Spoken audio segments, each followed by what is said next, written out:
네, 안녕하십니까? 오늘은 양화의 동치에 대해서 알아보기로 하겠습니다. 동치에 대해서는 전에도 여러 가지를 언급했는데요. 기억나시나요? 트랜스포지션 프린서플이라고 해서 전환 원리에 의거해서 성립하는 동치도 보았고요. 익스포테이션 프린서플이라고 하는 수출입 원리에 의해 성립하는 동치도 알아봤고요. 그리고 쌍조건원과 배타적 선언 사이의 관계를 활용해 만들어지는 다양한 동치 형태도 봤는데요. 오늘은 새로운 데피니션을 하나 추가하고 이 데피니션에 의거해서 성립하는 양화의 동치, Equivalence of Quantification에 대해서 알아보도록 하겠습니다. 여기 보니까 큰 제목이 Definition of Some Alpha S라고 적혀 있네요. 예. Equivalence of the meanings of the following statements. 다음의 진술들의 의미들의 동치. 두 진술이 있는데 서로 동치라는 얘기네요. 처음 진술은 There is an alpha such that S. 여기서 S는 statement를 대신하는 철자이네요. S라는 진술을 허용하는 하나의 알파가 있다라는 것인데 이것은 some alpha S라고 쓰고요.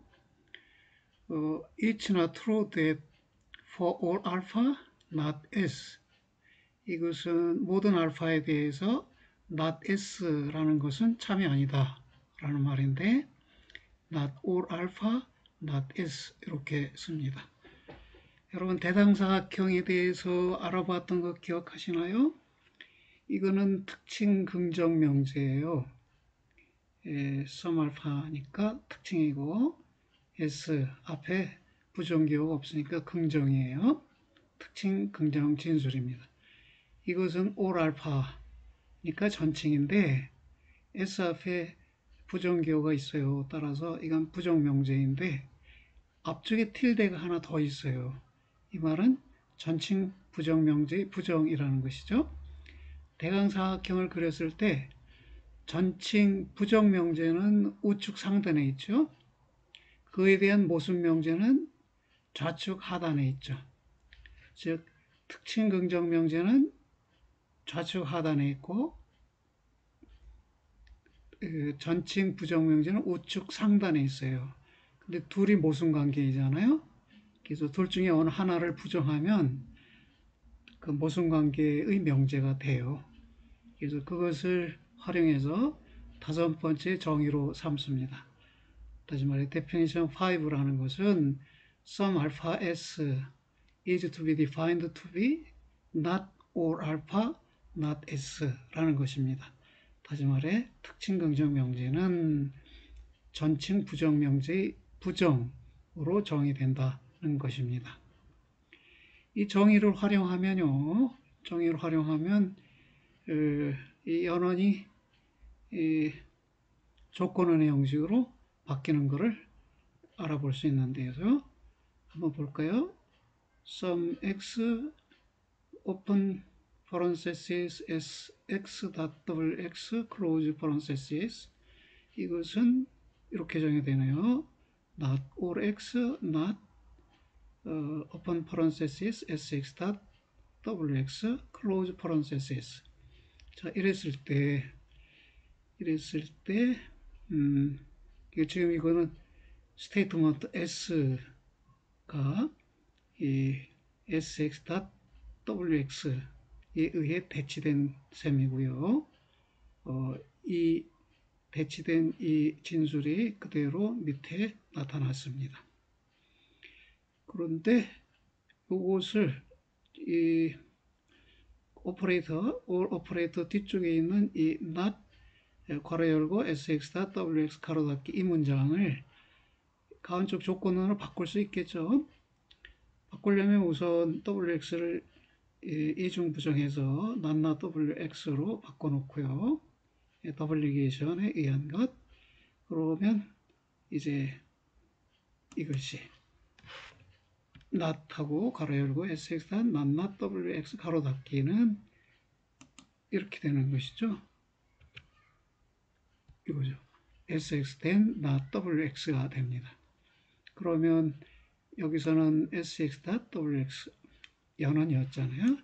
근데 여기서는 조건원으로 나타나네요. 그래서 이렇게 definition 5를 이용하면 이렇게 다양한 진술이 만들어질 수 있고, 그래서 다양한 정의들도 다양한 동치들도 찾아낼 수 있습니다. 그래서 우선 for equivalence by definition 5가 있네요. 이것은 정의 5에 의한 4개의 동치들이라는 말인데요. 우선 우리가 알고 있는 5번째 정의가 이것이잖아요. some alpha s 트리플 바 not all alpha not s인데요. 정의에 따라서 동치가 성립하는 것이죠. 그랬을 때 우선 여기 s를 not s에 대체할 수 있어요. We can substitute s by not s. 그러면 some alpha s가 some alpha not s가 되겠죠. 그리고 이쪽에 여기 not s의 s도 not s로 대체하면 not not s가 되겠네요. not not s는 이중 부정 기호를 제거하면 s와 동일하니까 이렇게 됐습니다. not all alpha s. 첫 번째 동의는 s를 not s로 대체함에 의해서 얻어냈고요. 그 과정은 여기에 설명되어 있습니다. 그리고 양쪽에다 우리가 이 틸드를 붙일 수 있어요. 이 5번째 정의 양쪽 항에다 부정기호를 붙이면 이렇게 됩니다. not some alpha s. 그리고 not 여기 not이 하나 먼저 있었죠. 그럼 여기에다 not을 추가하면 not all alpha not s가 되겠죠. 근데 이중 부정기호 제거하면 all alpha not s가 되겠네요. 그래서 여기 all alpha not s가 왔습니다. 그 다음에는 틸데도 덧붙이고 s를 not s에 대체하고 그러면 여기 됐네요. some alpha 앞에 틸데가 덧붙였죠. 그리고 s가 not s로 대체되었습니다. 그러면 여기서 not all alpha 앞에 not을 붙이면 이중 부정 기호니까 제거될 수 있고요. not s의 s를 not s로 대체하면 not not s가 되니까 역시 이중 부정을 제거하면 s가 되겠네요. all alpha s 이것이 출현합니다. 이렇게 해서 5번 정의에 의해서 성립하는 동치가 4개가 출현했네요. 그런데 우리가 실제 활용할 때는 이렇게 알파가 들어있는 진술보다는 보다 구체적인 진술을 활용하는데요. 그 구체적 진술을 위해서 또 다른 논리적 정의들을 찾아봤어요. Logical equivalence by applying definition 5. 5번 정의를 적용함에 의해서 생겨나는 논리적 동치들인데요. 여기 볼까요? sum x fx gx 이렇게 되어 있어요. x가 알파를 대체했고요. fx.gx가 s를 대체했었죠. sum alpha s였는데 알파가 x에 대치되고 s가 fx.gx에 대치됐어요. 그래서 이런 문장이 주어졌는데 이런 문장을 역시 정의 5번에 의거해서 이 문장으로 바꿀 수 있어요. 그래서 이 위쪽 진술이 이 아래쪽 진술인데요. upper hand statement로부터 출발해서 그 lower hand statement인 이 not all x 괄호 열고 fx 된 not gx 가로 닫기 이 진술을 얻어낼 수 있습니다. 그러면 출발해 볼까요? 위쪽 진술이 sum x fx gx예요. 정의 5번에 의하면 이거는 not all x not fx not gx 이렇게 되고요. 그리고 gx 앞에 이중 부정 기호를 붙이면 이 연원이 선언으로 바뀔 수 있죠. 그래서 얻어진 not all x 가로 열고 fx 된 not gx 이게 아래쪽 진술이죠. 우리가 도달하고 싶은데 도달했습니다. 지금 동치관계를 증명하는 것은 동치를 이루는 하나의 진술로부터 출발해서 다른 진술로 가고 또 거꾸로 다른 진술로 또 출발해서 앞쪽 진술로 오는 이 양방향의 증명을 해줘야 동치 증명이 이루어지는 것입니다. 그럼 위쪽 진술로부터 아래쪽 진술에 도달하는 건 행해졌어요. 그럼 이제 아래쪽 진술로부터 위쪽 진술로 가는 것을 살펴보죠. 아래쪽 진술이 이것이었고요. not all x 가로 열고 fx 된 not gx 가로 닫기였어요. 이것을 sum x로 바꾸기 위해서는 이 all x 뒤에 부정기호가 있어야 하니까요. 어떻게 바꿨나요? 이 연원을 연원을 잘못 말했어요. 이 조건원이죠. 이 조건원을 연원으로 바꿨어요. 바꾸니까 괄호 바깥으로 부정기호가 출현했네요. 이걸 활용해서 이렇게 sumx 형태로 바꿨고 뒤쪽 부분은 여기 있는 이중 부정 기호가 생략되어서 fx.gx로 나타났네요. 3번에 대해서 definition 5가 적용된 것이다. 그렇군요. 또 두 번째는 이것인데요. sumx 가로 열고 fx.gx 가로 닫기로부터 not all x 가로 열고 fx.gx 가로 닫기로 갈 수 있고 그 반대도 마찬가지라는 것인데요. 가볼까요? sumx fx.gx로부터 출발해요. 이것을 정의 5번에 의해서 not all x, not 이렇게 바뀔 수 있죠. 뒤에 진술, 스테이트먼트를 가리키는 내용은 그대로 왔어요.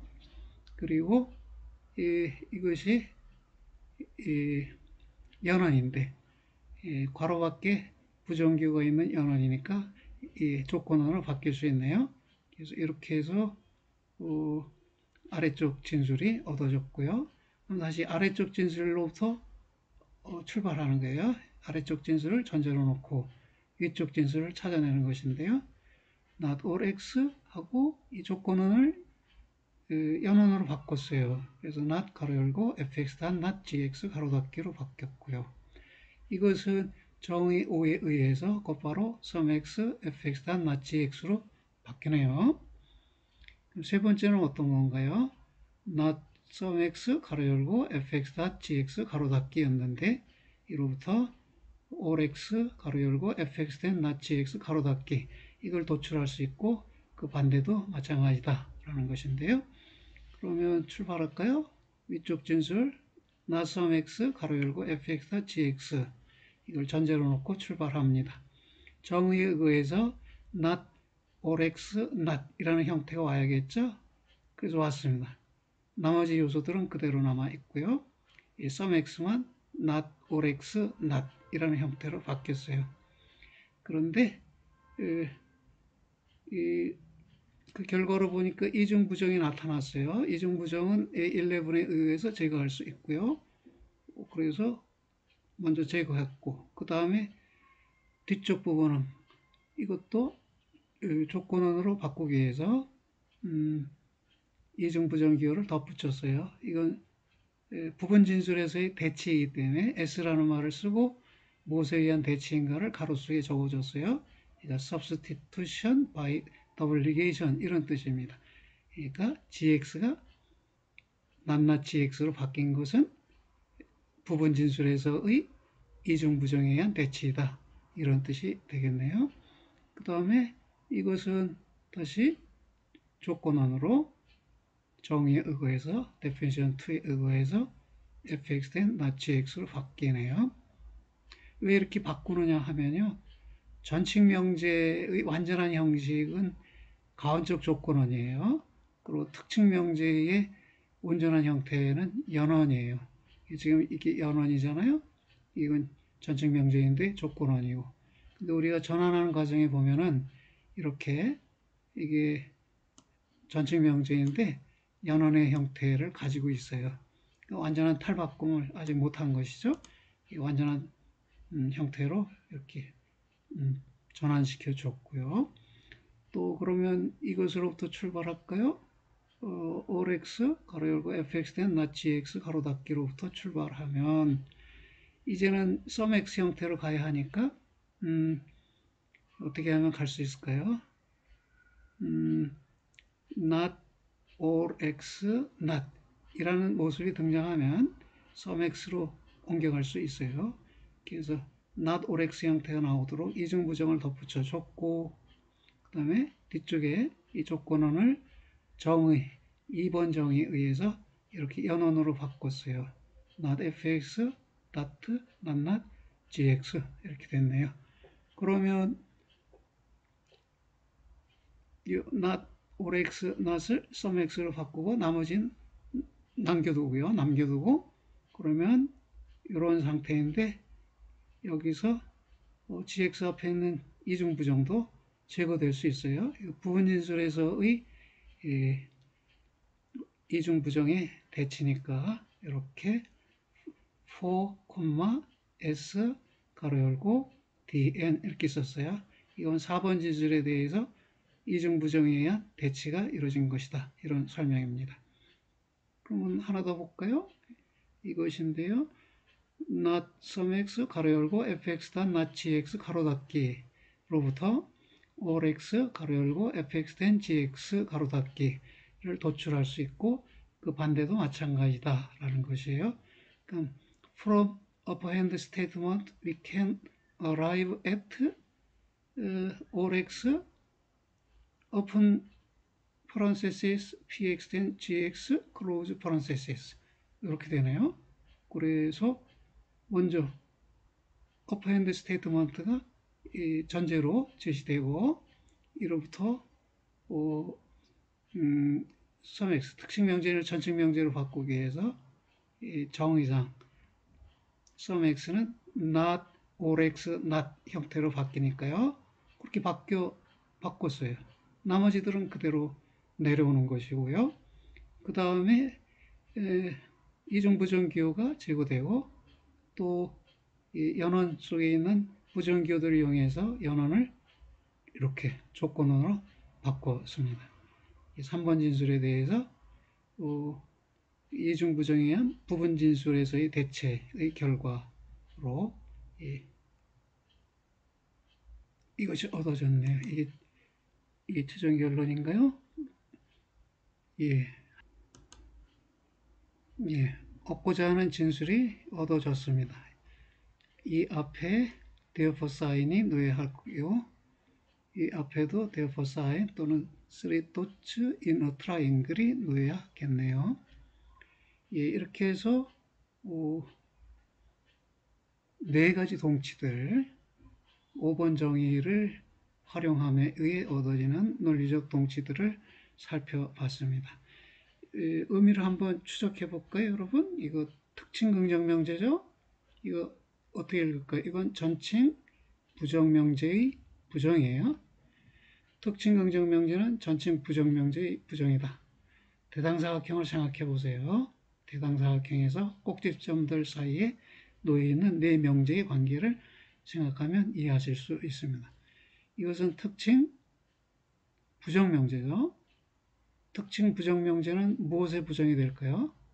특징 부정명제는 전칭 긍정명제의 부정이 되네요.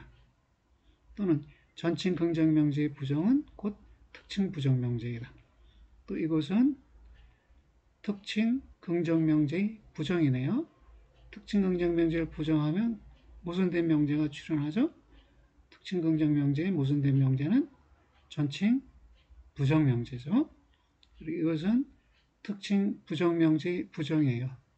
특징 부정명제를 부정하면 모순된 명제가 출현하는데 그것이 전칭 긍정명제예요. 그러니까 네 가지 정언 명제, 네 가지 정언 진술들 사이에 관계가 이렇게 동치 관계로 표시될 수 있습니다. 그러면 이것도 살펴볼까요? Instantiation only from a statement without initial negation. Instantiation is possible only from 이 말이에요. 최초의 부정이 없는 진술로부터만 예화가 가능하다. 그러면 여기 보면 최초의 initial negation이 있네요. 문장 서두의 negation, 이걸 initial negation이라고 했는데 이것이 없어야만 예화가 가능하대요. 없애려면 정의에 의해서 다른 진술로 바꿔줘야 돼요.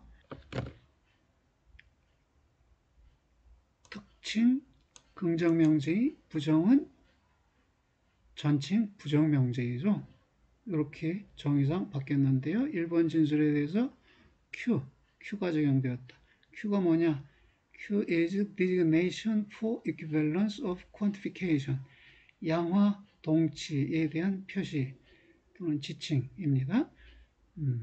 그래서 양화 동치에 의거해서 1번이 2번 진술로 바뀔 수 있다는 것이고요.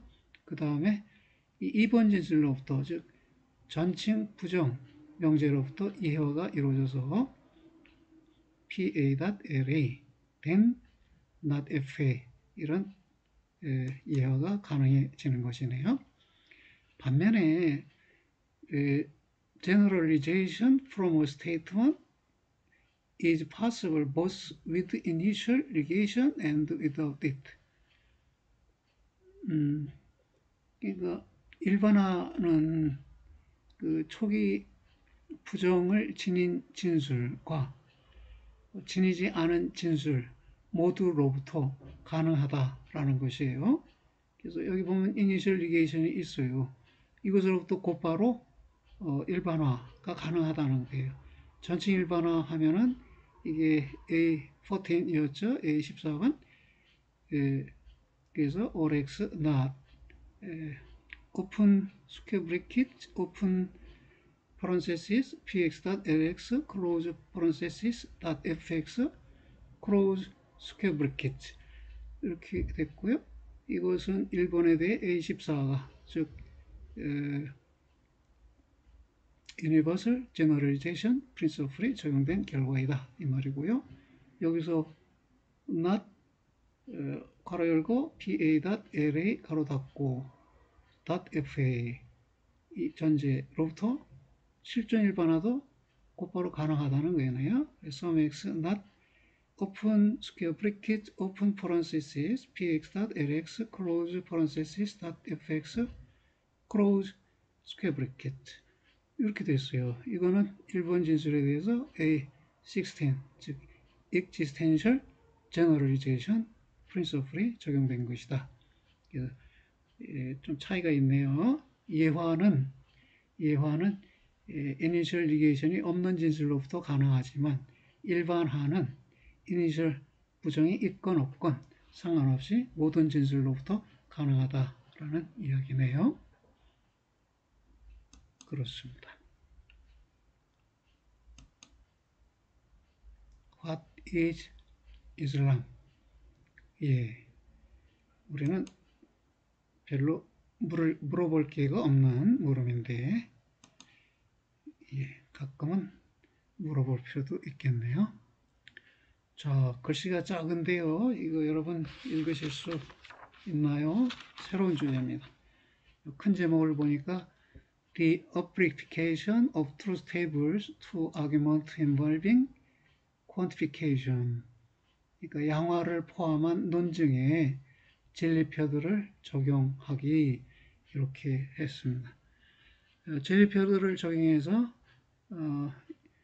그 양화된 논증을 타당성 여부를 증명하는 건데 그러기 위해서 이 논증을 가운적 조건으로 바꾸는 절차가 필요하네요. 그래서 첫 번째요. Existentially quantified statements must be post-instantiated. 실존적으로 양화된 진술들이 먼저 예화되어야 한다. 가운적 조건을 만들기 위해서 또 진리표를 적용하기 위해서 예화가 먼저 이루어져야 한다는 것이고요. 둘째로 if existentially quantified statements are two or more, 둘 이상이라면, then instantiated individuals must have different names. 그 이해화된 개체들은 상이한 이름들을 가져야 한다. 이 말이네요. 그렇다면 실존적으로 양화된 진술들이 2개 이상이다. 그러니까 2개라면 2개 이름이, 3개라면 3개 이름이 필요하다는 것이에요. Transform the argument into a hypothetical conditional. 예, 진리표를 적용하기 위해서 가원적 조건으로 바꿔보라는 것이네요. Apply the reductio ad absurdum method. 진리표를 이용하는데 또 이 규리법의 방식으로 이용하는 것이에요. 규리법은 오류로 귀속시켜보는 방법, 즉 그 진술 자체를 거짓으로 가정해보고 진술 내에서 모순이 성립하는가 안 하는가를 살피고요. 모순이 성립하면 거짓으로 가정할 수 없다는, 거짓으로 가정할 수 없다는 것이니까 그 진술은 참인 것이고, 그 진술이 참이라면 이 진술에 상응하는 원래의 논증은 타당하다, 이렇게 보는 것이에요. 근데 모순이 발생하지 않는다, 진술에서. 진술을 거짓으로 가정해도 진술 내부에서 모순이 발생하지 않는다면 이 진술이 거짓일 수 있다는 것이에요. 그 말은 이 진술에 상응하는 원래의 논증은 부당하다라는 것입니다. 여기 보면요, some birds fly. some x 가로 열고 bx.fx 가로 닫기예요. 어떤 x가 있는데 x는 b이고 x는 f이다. x가 bird이고 x가 fly, 나는 것이다, 이 말이네요. Some mammals fly. 어떤 포유류들은 하늘을 난다, 이 말이네요. 그래서 some x 가로 열고 mx.fx. 어떤 x가 있는데, 적어도 하나의 x가 있는데 그 x는 m이고 또한 그 x는 f이다, 이 말이에요. Therefore, some birds are mammals. 몇몇의 새들은 포유류들이다, 이 말인데요. 이거는 some x 가로 열고 bx.mx 가로 닫기 이렇게 됐네요. There is at least one x such that x is bird and x is mammal. 이런 의미를 갖는 기호식이 되겠습니다. 그럼 이것들을 이해하는데요. 여기 실전적으로 양화된 진술이 2개네요. 이 첫 번째 걸 이해할 때는 이름을 A를, 개체의 이름을 A로 하여 이해하면 BA.FA가 돼요. 두 번째 이 특징 진술, 양화된 특징 진술을 이해하면 이건 이전에 사용된 바 없는 이름을 사용해야 해요. A는 이미 사용됐으니까 다른 이름 B를 통해서 이해합니다. 그래서 MB.FB 이렇게 되고요. 또 세 번째 진술도 실질적으로 양화된 진술인데요. 이것도 예화할 때 위에서 2개 이름을 썼으니까 이 결론의 예화에서는 2개 이름이 다 필요해요. 한 번은 A라는 이름으로 예화하고 다른 한 번은 B라는 이름으로 예화합니다. A라는 이름으로 예화하니까 BA.MA가 됐고 B라는 이름으로 예화하면 BB.MB가 됐어요. 중요한 둘 사이의 결합사인데요. 이 웨지, 선언 결합사에 의해서 연결해 줍니다. 그러니까 어떤 것이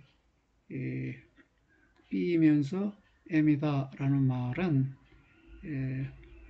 그 어떤 것이 A이면서 그 A가 B이면서 M일 수도 있고, 혹은 그 어떤 것이 B이면서 그 B가 B와 M을 속성으로 하는 것일 수도 있죠. 둘 중에 하나만 참이면 전체가 참이 돼요. 그래서 이 선언, 특징 진술을 단칭 진술로 전개했을 때는요, 이렇게 외지를 가지고 결합을 합니다. 만약 여기에 전칭 진술이 있다면 또는 universally quantified statement가 있다면 이것을 예화한 진술들은 and에 의해서, 즉 도트 또는 다트, 연원기호에 의해서 결합이 됩니다. 그 차이예요. 실존적으로 양화된 진술들 사이는 선언기호에 의해서 결합되고, 보편적으로 양화된 진술들이 보편적인 양화된 진술이 사례화되어 있을 경우에 그 사례화된 진술들 사이는 그 연원기호 다트에 의해서 결합이 된다는 것입니다. 그러면 두 개의 전제가 전권을 구성할 수 있고요. 결론이 후권이 될 수 있죠. 그래서 이렇게 가원적 조건으로 만들었어요. 그럼 여기 호스슈가 있어요. 앞쪽이 전권이고 뒤쪽이 후권입니다. 이 가원적 조건이 거짓일 수 있는지 규례법을 사용하는 거니까 거짓으로 가정하는 거예요. 거짓이다. 호스슈 밑에 F를 지적해줘요. 표시해줘요. 그래서 1번 첫 단계, 사유의 첫 단계에는 호스슈 밑에 F를 쓰고 1번이라고 번호를 적은 것인데요. 1번 적은 것은 첫 번째 사유 단계다 이런 말이에요. 가원적 조건원이 이렇게 거짓이면 전건이 참이고 후건이 거짓인 그런 경우에만 성립해요. 그런 경우에만 가원적 조건원이 거짓이에요. 그럼 이 전건에 대해서 전건의 주요 결합사 아래에다 참이라고 쓰고 이게 두 번째 사유 단계예요. 그리고 후건의 주요 결합사 아래다가 거짓이다라고 F라고 표시해요. 역시 이게 두 번째 사유 단계가 되네요. 그러고 나서 다시 한번 보면 연원이 참인데 그러면 양쪽 연원지도 참이죠. 각각의 연원지의 결합사 밑에 T라고 쓰고 3번, 여기도 T라고 쓰고 3번이라고 씁니다. 그 다음에 여기도 3번이라고 했네요.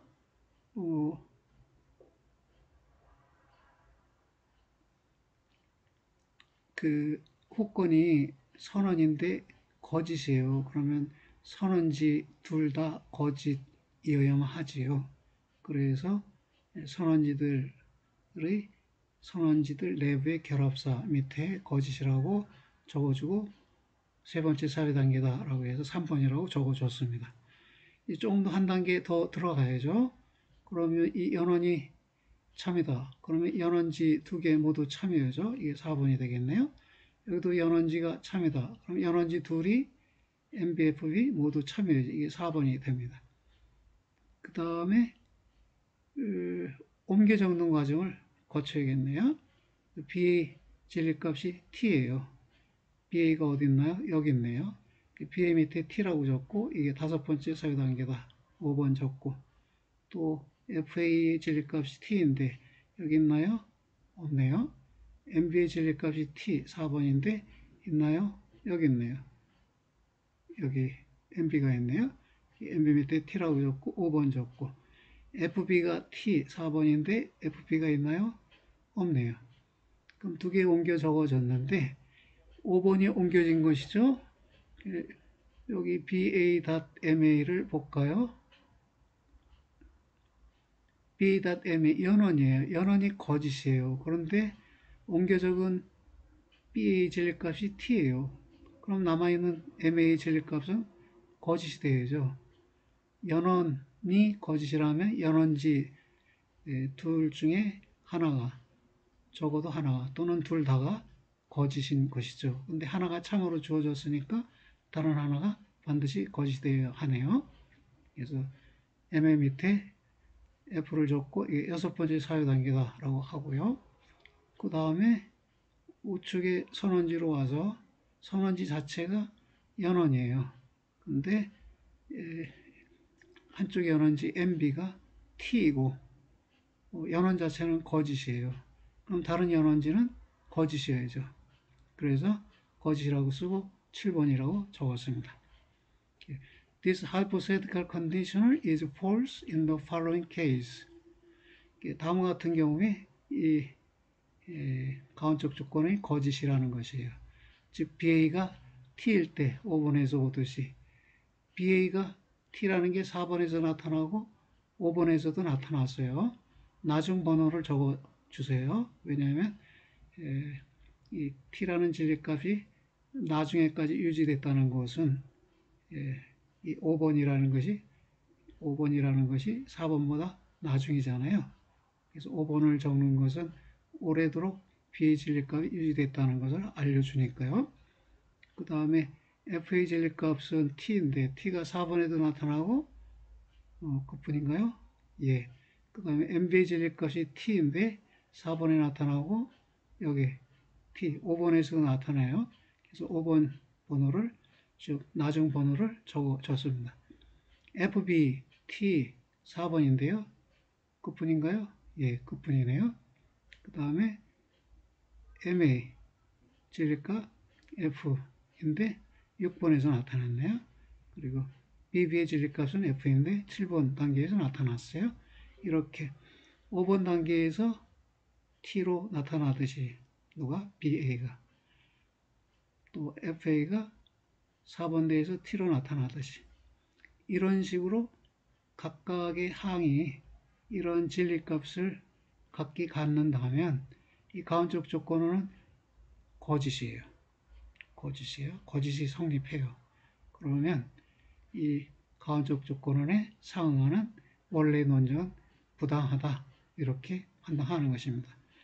Thus the original argument that corresponds to this hypothetical conditional is invalid. 이렇게 판정을 합니다. 하나가 더 있는데요. 이번에는 결론이 전칭 명제예요. 즉 universally quantified statement가 되겠네요. 하나의 논증인데 첫 번째 전제가 all humans are mortal. 모든 사람들은 죽는다. 그래서 여기 모든 X에 대해서 X가 휴먼이라면 X는 mortal이다. 이렇게 기호했고요. 두 번째, some humans are long-lived. 어떤 사람들은 장수한다 이것인데요. some이 있네요. There is at least one X such that X is human and X is long-lived. 그런 의미로 이렇게 기호했어요. some X, hx.lx. X가 있는데 X는 휴먼이고 X는 long-lived 한다. 라는 것이에요. 그다음에 some mortals are quadrupeds. 어떤 죽을 자들은 네 발을 가지고 있다. 그래서 some이 있어서 some x로 하고 mx는 주어 부분이에요. 주어 부분에 mortals를 표시한 것이고 qx는 이건 수로 부분을 표시한 거예요. 그래서 qx 어떤 것이 있는데 그거는 죽을 자이면서 네 발을 지닌 것이다. 이런 말이 되겠습니다. 결론 Therefore, all quadrupeds are long-lived. all이라는 말이 있으니까 전칭 양화가 이루어져야 하고요. 그래서 all x open parenthesis qx then lx close parenthesis 모든 x에 대해서 x가 quadruped라면 x는 long-lived이다. 이렇게 되었네요. 그러면 이것을 이해할 때요. 이거는 보편 양화된 진술이고 이건 실전 양화된 진술이에요. 실전 양화된 진술이 둘이 있네요. 실전 양화된 진술을 먼저 이해하라고 그랬죠. 그래서 2번 진술을 먼저 이해합니다. 이것을 이해하면 HA.LA가 되겠네. 여기 와 있어요. 이것을 OLX, HX, MX를 이해한 것이 HALA인 것이 아닙니다. 2번 진술을 이해한 것이 제일 위쪽으로 올라왔어요. 그리고 또 다른 실전 양화된 진술이 있으니까 이거를 이해합니다. 이번엔 다른 이름을 통해서 써서 MBQB라고 이해하고 여기다 적었습니다. 그 다음에 보편 양화된 진술을 이해하는데요. 두 개의 이름이 사용됐으니 이것도 두 가지 이름으로 예화를 합니다. 처음 A라는 이름으로 예화를 하면 HA 된 MA가 되고요. B라는 이름으로 예화하면 HB 된 MB가 돼요. 근데 이게 전칭 진술이잖아요. 전칭 진술들을 예어한 단칭 진술들은 그 연원에 의해서 결합됩니다. 이런 것이 그러니까 전칭 진술을 단칭 진술들로 전개할 수 있어요. 첫 번째 진술을 보면요. all x 가로 열고 hx 된 mx 가로 닫게요. 이게 전칭영화된 진술, 보편영화된 진술인데 이거를 예화할 때는 우리가 이 실존영화된 진술을 예화할 때 이름을 두 개를 사용했으니까 역시 두 개의 이름을 사용해서 예화를 해야 합니다.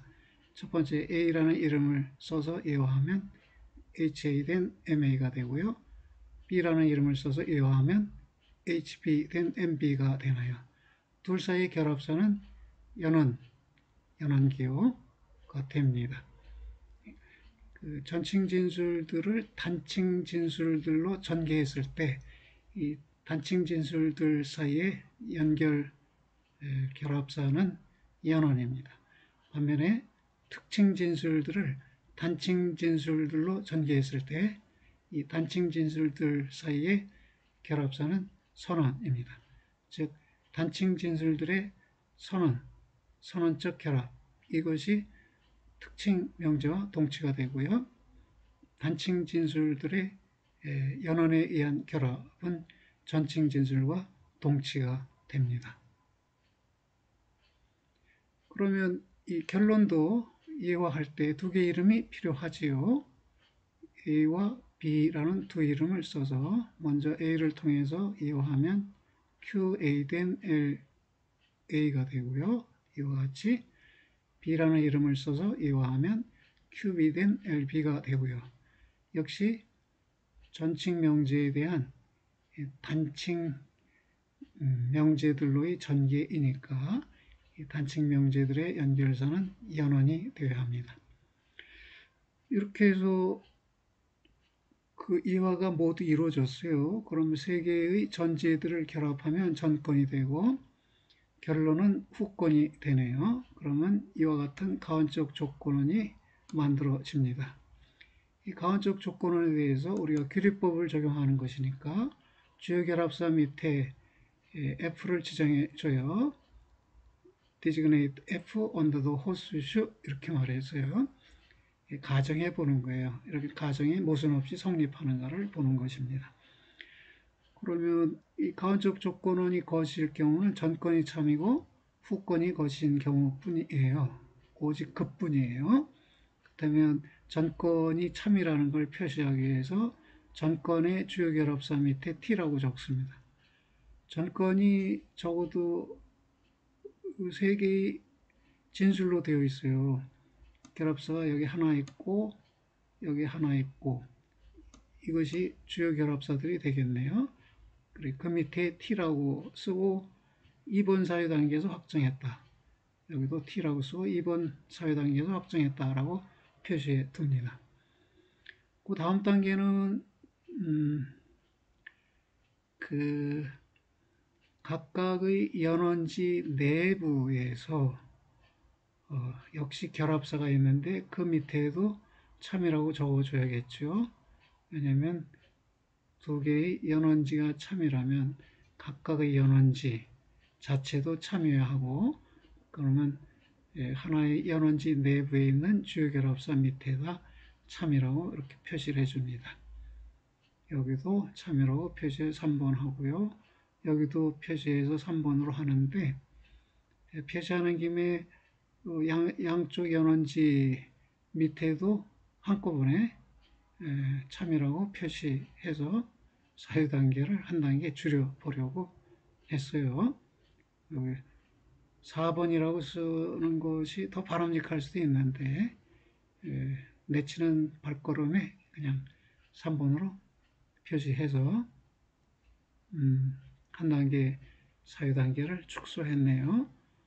그 다음 단계 사유는 또다시 연원지 내부에서 각각의 연원지에 대해서 참이라고 확정하고요. 이게 4번 단계이고, 여기서도 두 개의 연원지 모두 참이라고 확정하고, 그런데 여기서는 어떻게 되나요? 조건원이 참이지만 전건의 진리값과 후건의 진리값이 아직 주어지지 않았어요. 옮겨와 볼까요? 여기 h의 진리값이 t에 있어요. 그럼 t를 옮겨다 적습니다. 여기다가 옮겨줬고요. 그러면 어떻게 됩니까? 조건원이 참인데 전건이 참이에요. 그러면 후건은 반드시 참이어죠. 만약 후건이 거짓이면 이 조건원은 거짓이 돼요. 즉 조건원에서는 전건이 참이고 후건이 거짓이면 조건원이 거짓이 돼요. 근데 조건원이 이미 참이라고 해놨으니까, 그리고 전건도 참이라고 하니까, 그렇다면 후건은 무조건 참이 되어야 하네요.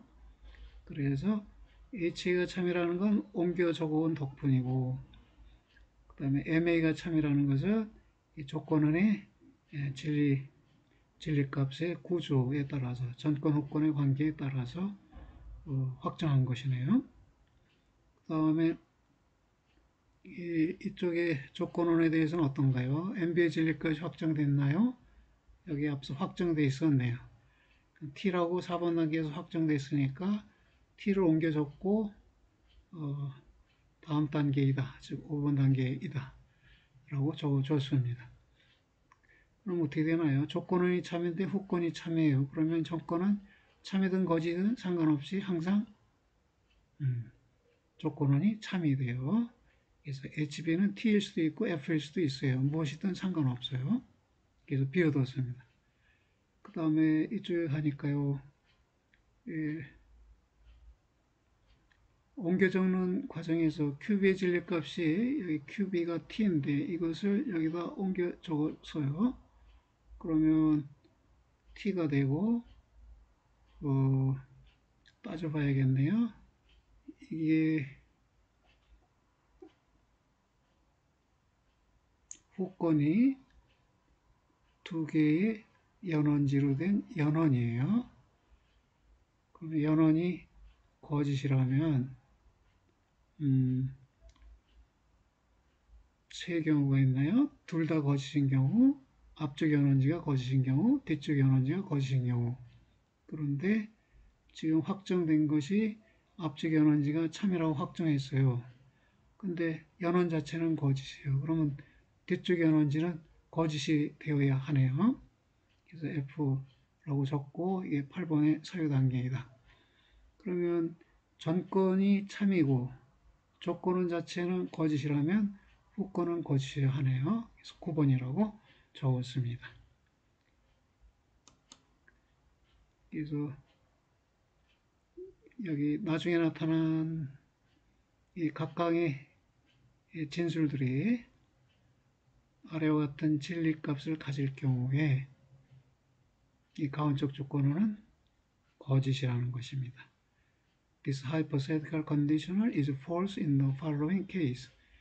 그 다음에 사례에 해당하는 부분은 지워져 버렸네요. Thus, the original argument is invalid. 이 가운적 조건에 상응하는 원래의 진술은 부당하다. 이렇게 판단을 합니다. 그러니까 우리가 양화 논리 배우기 이전에 진리표와 규리법을 활용해서 논증의 타당성 증명을 시도했었는데요. 바로 이런 방법이 양화된 논증에 대해서도 적용될 수 있다. 어떻게? 양화된 논증을 이해화한 다음에 이해화된 진술들을 가운적 조건으로 바꿔서 이 가운적 조건에 대해서 규리법을 적용할 수 있다. 그런 말이 되겠습니다.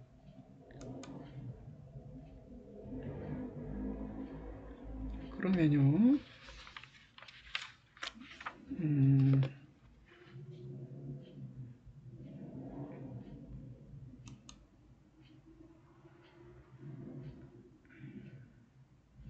자, 이것이 바로 우리가 바로 한 것인데요. 어떤 이야기가 남아있나요? 아하, 마지막 주제네요. 매우 흥미롭고 오랫동안 기대해왔던 대목인데, 즉 양화된 논증에서 이 조건적 방법과 간접적 증명법을 활용하는 법을 한번 다시 연습해 보도록 하겠습니다.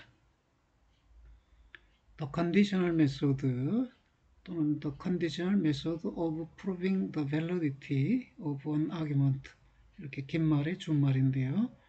조건적 방법이라고 축약해서 말했습니다. This method assumes the antecedent of the hypothetical conditional conclusion. 이 방법은요, 가언적 조건으로 된 결론의 전건을 가정해요. 무엇으로? 새로운 전제로 가정해요. 그래서 전제 속에 끌어들여요. The indirect method, this method is something that assumes the negation of the conclusion. 이 방법은 결론의 부정을 새로운 전제로 가정하는 방법이에요. 우리가 이미 다뤘는데 그것을 양화된 논증에다 한번 적용해 보자는 것입니다.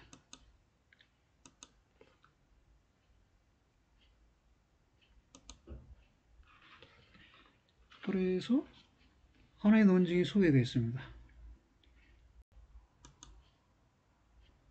Proof for validity by the conditional and indirect method. 조건적 방법과 간접적 방법에 의한 타당성 증명을 시도해 보자는 것이네요. 첫 번째 전제가 All philanthropists who are kind, are generous and unselfish. 친절한 모든 박애주의자는 관대하고 비이기적이다. 이러했습니다. 여기서 주어 부분은 비동사 앞부분인데요. 비동사 앞에 주어 부분의 의미 요소가 둘이에요. 하나는 박애주의자, 하나는 친절하다.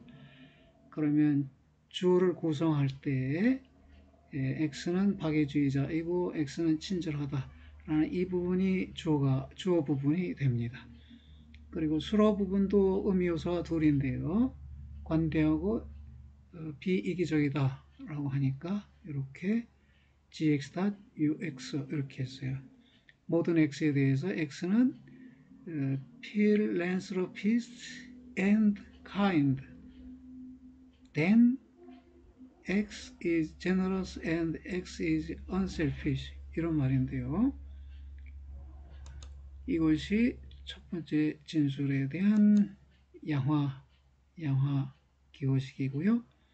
두 번째, all who contribute to worthy endeavors are philanthropists. 가치 있는 시도에 기여하는 누구나 박애주의자다 이렇게 되어 있어요. 여기 비동사 앞이 주어 부분인데요. 주어 부분의 의미 요소가 몇 개일까요? 가치 있는 노력에 기여하는 자 끝뿐이에요. 이 의미 요소가 하나 안 해요. 그래서 그 의미 요소를 C라고 표시했어요. 그래서 CX로 주어 부분을 표시했고 수로 부분도 의미 요소가 하나라 PX로 표시했습니다. Hence, all who are kind are not contributors to worthy endeavors if they are not unselfish. 친절한 누구나 만약 그들이 비이기적이지 않다면 가치 있는 시도에 기여하는 자들이다. 이렇게 되어 있네요. 주어 부분은 비동사 앞에요. All who are kind. 친절한 자들, 의미 요소 하나예요. 그래서 KX로 됐고요. 수로 부분은 비동사 뒤인데요. 비동사 뒤에 보면 not contributors to worth endeavors if they are not unselfish. 이 부절도 수로 부분에 포함돼요. 그러니까 not contributors 이 부분을 한정하는 것이 이 부절이에요. 그래서 만약 그들이 비이기적이지 않다면 가치 있는 시도에 헌신하는 자들이 아니다. 이렇게 되어 있는 것입니다. 그래서 된절 자체 속에 이 부절이 포함되어 있고요. 이 부절 안에는 not 부정어가 있고요. 또 not contributor 앞에도 부정어가 있으니까 기호할 때 주의해야겠네요. 그래서 된절이 이렇게 괄호 열고 not ux then cx 가로 닫기로 되어 있습니다. 모든 x에 대해서 x가 k라면 x가 u가 아닌 경우 x는 c이다. 이런 말입니다. 이렇게 해서 기호화가 이루어졌는데요. 그러면 이 기호식들을 모아서 도표를 만들면 이렇게 되고요. 여기서 우리가 조건적 증명법과 간접적 증명법을 활용해서 타당성 증명을 해보려고 합니다. 전제가 둘이죠. 제1전제, 제2전제가 있고요. 결론은 우측 상단에 적었어요. 보니까 all x 하고요. open square bracket kx then open parenthesis not ux then not cx close parenthesis close square bracket 이렇게 됐네요. 옆에 적힌 거는 결론은 아닌데요. 여러분 참고하시라고 하는 건데 이거는 결론을 예화한 결론의 예화예요. 결론이 예화된 진술이 이래요. 그러면 이 결론을 얻기 위해서는 우리가 추리 과정 속에서 결론에 예화된 이 진술을 얻으면 이 예화된 진술이 Universal Generalization 보편 일반화를 통해서 결론을 도출할 수 있는 것이죠. 참고하시라고 적어두었고요. 결론 부분을 보면 예화된 진술을 통해 보면 결론 부분에 전건이 KA고요. 후건이 not UA then not CA예요. 후건 자체가 조건원이에요. 그럼 후건 자체가 조건원이다. 그러면 조건원 속에 전건이 not UA가 들어있네요. 그럼 우리가 두 개의 전건을 취해서 두 개의 조건적 증명법을 시도할 수 있겠네요. 그리고 마지막 not CA 이 후건에 대해서 이것을 부정해야 새로운 전제로 도입할 수도 있고요. 그럼 두 개의 조건적 증명법과 하나의 간접적 증명법을 동시에 사용해 볼 수 있습니다. 그렇게 시도하는 논증이 지금 소개되어 있습니다. 그럼 우선 제1전제와 제2전제 모두 Universally Quantified Statement예요. 보편영화된 진술이니까 어느 것을 먼저 예화하든 상관은 없겠네요. 만약 실존영화된 진술이 있으면 그것을 먼저 예화해야 하지만 여기에는 보편영화된 진술만 있어요. 그래서 첫 번째 진술을 예화하면 PA.KA then GA.UA가 되고요. 두 번째 진술을 예화하면 CA then PA가 되네요. 이 논증 규칙 이름 기억납니까? 이 3번 진술은 1번 진술의 Universal Instantiation을 통해 얻은 것이에요. A13이라고 표시되는 것.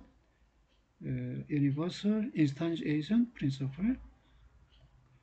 4번 진술도 마찬가지네요. 이제 5번 진술에 있어서 이 결론의 예화된 진술 속의 전건을 새로운 전제로 가정해서 도입했어요. 그래서 KA가 왔네요. 그러면 KA로부터 출발해서 우리가 얻어야 할 것은 후건, 즉 not UA then not CA예요. 여기 assumption for conditional proof, 조건적 증명을 위한 가정이다. 뭐가? KA가. 그리고 이 가정으로부터 우리는 not UA 된 not CA에 도달할 것이다. 이렇게 표시해 놨어요. 근데 not UA 된 not CA가 역시 조건원이니까 우리는 이 전건을 다시 한번 새로운 전제로 가정할 수 있어요. 이와 같이 not UA, not C 어디 갔어요? not UA네요. 이거 조건적 증명법을 할 때는 한 칸 들여쓰기를 하라 해서 5번 진술이 한 칸 들여쓰였어요.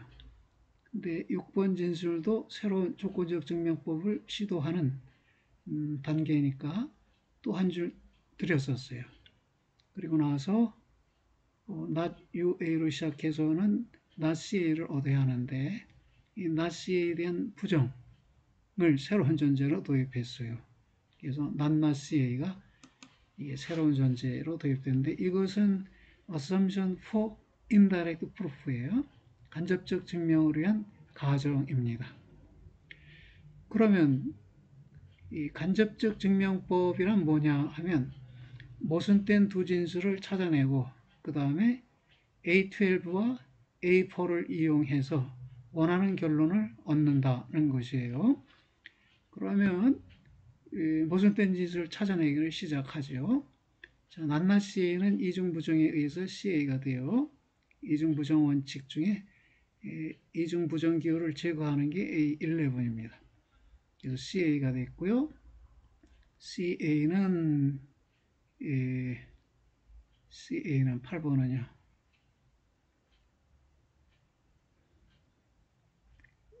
이것을 4번의 전건을 긍정할 수 있죠. 그러면 후권이 소결론을 얻어지고요. 잘 되어 있나요? 4번, 8번에 A1 모두스 포넨스 전건 긍정법 잘 표시됐네요. 그 다음에 PA가 얻어지면 PA와 KA를 결합해서 PA, K를 결합하면 이 3번 지술의 전건을 긍정할 수 있네요. 그러면 후권이 소결론으로 얻어져요. GA.UA 여기 얻어졌네요. 이것은 3번, 10번 그리고 A1에 의한 결과이다. 예. 그 다음에 UA만을 떼어냈네요. 모순을 찾으려고 하는데 여기 not UA가 있으니까 이것의 모순된 진술 UA를 찾아낸 것입니다.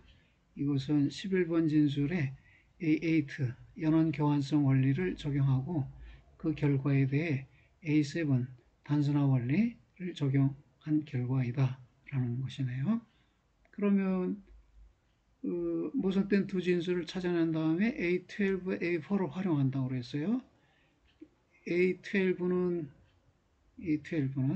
addition principle, 그 선원지 첨가법 또는 부가율이라고도 하고요. 선원지 첨가법이라고도 하는데 여기 UA가 not CA를 이 not CA는 우리가 얻고자 했던 소결론이에요. not CA 얻고자 우리가 출발했는데요. 두 번째 컨디셔널 프루프를 위해서 그러면 not CA를 첨가하고요.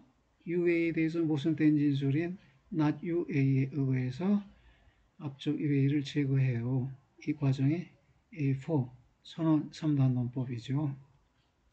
그래서 not CA가 얻어졌는데 이렇게 A12까지 즉 그 indirect proof 메소드에서 A12까지는 들여쓰기를 하고 A4가 적용될 때 즉 조건 3단 논법에 의해서 원하는 소결론을 얻을 때에는 들여쓰기를 하지 않고 바깥으로 한 칸 나옵니다. 그래서 14번은 한 줄 한 칸 바깥으로 나왔어요. 그러면 이제 표시해 줘야 돼요. not UA로 출발하면 not CA가 얻어진다는 것. 여기 두 번째 조건적 증명법을 위해서 not UA를 가정했단 말이에요. 그랬더니 not CA가 얻어졌어요. 그 사실을 여기에 적었어요. If we start with not UA, then we arrive at not CA as it is seen from 6 to 17, 14 statement for conditional proof. 조건증명법을 위한 6번 진술로부터 14번 진술까지 해서 보여지듯이 그 보여진 내용이 not UADM, not CA라는 것이죠. 첫 번째 조건적 증명법에서 not UADM, not CA를 얻는 것이었어요. 그래서 이것도 적어주겠네요. KA로 출발하면 not UADM, not CA에 도달한다. 5번에서 15번까지 컨디셔널 프루프를 위한 과정에서 보여지듯이 이렇게 해서 결론을 이화된 진술에 해당하는 것을 우리가 도출해냈어요. 그러다 이것으로부터 결론으로 뛰어오를 수 있는데 이게 Universal Generalization, 전칭 일반화, 보편 일반화를 통해서요. 그것이 A15이었네요. 그 보편 예화가 A13, 보편 일반화가 A14, 실존 예화가 A15, 실존 일반화가 A16 그랬습니다. 이 A1에서 A16까지 열거된 건 약속된 기호예요. 여러분이 기억하실 필요는 없어요. 여러분이 기억하실 거는 오히려 이런 거 A14이 Universal Generalization Principle이라는 것 그런 걸 기억하시면 되고요. A4는 그 Disjunctive Syllogism 선언 3단 논법이라는 것 다른 책에서는 이렇게 A4라고 적지 않고 Disjunctive Syllogism의 약자로 DS 이렇게 적을 수 있어요. 그리고 여기서도 A14라고 적지 않고 Universal Generalization의 약자인 UG라고 적어요. 지금 여러분이 보고 있는 이런 표시들은 약속된 기호, 이 강좌에서 약속된 기호들을 보고 계시는 것입니다. 여러분 수고하셨습니다. 이렇게 해서요. 이렇게 해서 우리가 다루고자 하는 내용을 다 다뤘습니다. 그래서 마지막으로 드릴 수 있는 말씀은 이것인데요. 컨크루전입니다. 결론. 이 강좌의 결론입니다. You can be confident that through this lecture you have gained some measure of benefit for your study in the university and life in the society. 이 강좌를 통해서 여러분은 상당한 정도의 이익을, 즉 대학에서의 여러분 공부나 사회에서의 여러분의 삶에 도움이 되는 상당한 정도의 이익을 얻었다는 점을 여러분이 확신하실 수 있습니다. 저의 희망입니다. 그래서 비록 이렇게 날씨가 흐린 경우 생활이 힘들고 어려울 때에 더러는 논리적 사유를 통해서 어려운 문제를 단계적으로 해결하면서 삶을 잘 갖고 나갈 수 있을 것입니다. 그렇게 하시길 바라고요. 강의를 들어주신 여러분께 깊은 감사의 말씀을 드립니다. 감사합니다.